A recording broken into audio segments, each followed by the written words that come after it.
The Department of Land and Natural Resources is responsible for the management and regulatory oversight of approximately 750 miles of general coastline. While Hawaii is 43rd in terms of overall land area, it is ranked as having the 4th longest general coast of all the states. It's probably 12 to 15 feet. The debris line back there is probably 12 to 15 feet mauka of the edge of the vegetation here. DLNR's Office of Conservation and Coastal Lands is responsible for maintaining lateral shoreline access for everyone, since Hawaii's shorelines and beaches are public. We already are in an area that has limited shore perpendicular access, which makes lateral shoreline access much more important.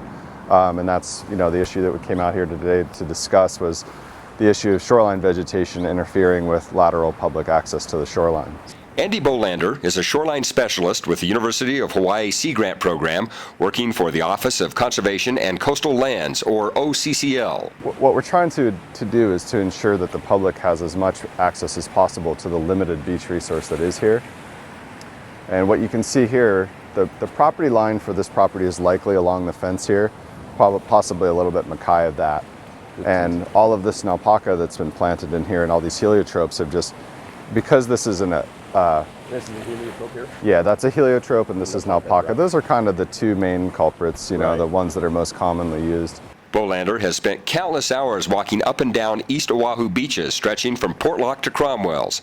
This area, which also includes Paiko, Niu, Wailupe, and Kahala beachfronts, is one of the areas most subject to complaints about vegetation encroaching onto the public shoreline.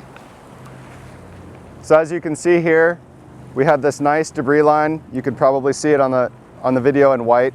This nice debris line is going to be the overwash. So we have a scarp in the front here. The waves come up probably on a higher tide or high swell event. They overtop the erosion scarp. And this light material, this limu is very light, low density material. It's going to float on top of the waves. So it's going to be the very last signature that gets left behind from the wash of the waves. So this limu line here that's washed up to this CRM wall is going to be indicative of our natural shoreline. As you can see, this natural shoreline, and we're on a linear beach here, so you would expect most of the shoreline to be fairly linear as well. This naupaka hedge is about 20 feet seaward of that natural shoreline. It is the responsibility of abutting landowners to maintain structures or vegetation to ensure public access and enjoyment of beach areas.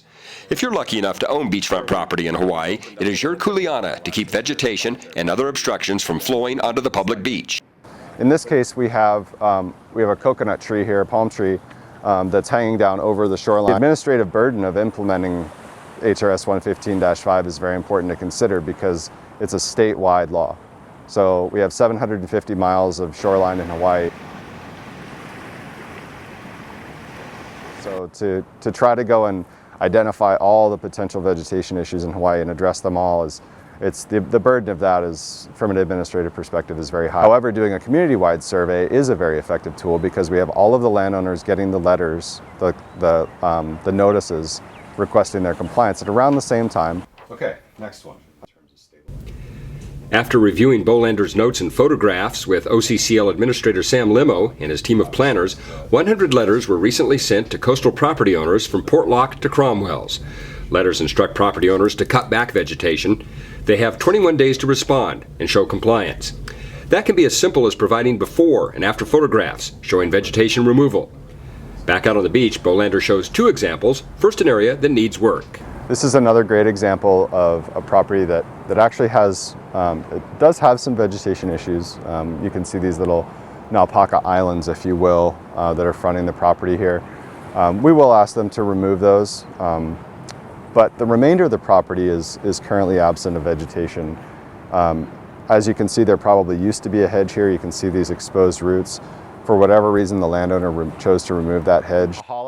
In the second location, Bolander shows a major removal project, which was necessary for a developer to achieve a shoreline certification.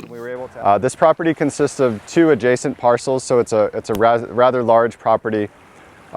We discovered this issue through the shoreline certification process. We came out for a site inspection for the purposes of identifying the certified shoreline, which establishes the baseline for measuring the shoreline setbacks for the property. As you can see, by removing this vegetation, we've essentially restored approximately 15 feet of beach width along this entire shoreline.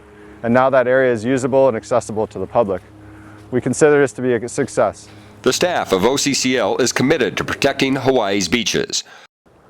So all of this howbush that you see along the shoreline here, it's actually not even on the private property owner's property. This is all on state unencumbered land. It's all on what would naturally be state beach. For more information, please contact the DLNR Office of Conservation and Coastal Lands at 808-587-0377 or visit www.dlnr.hawaii.gov/OCCL.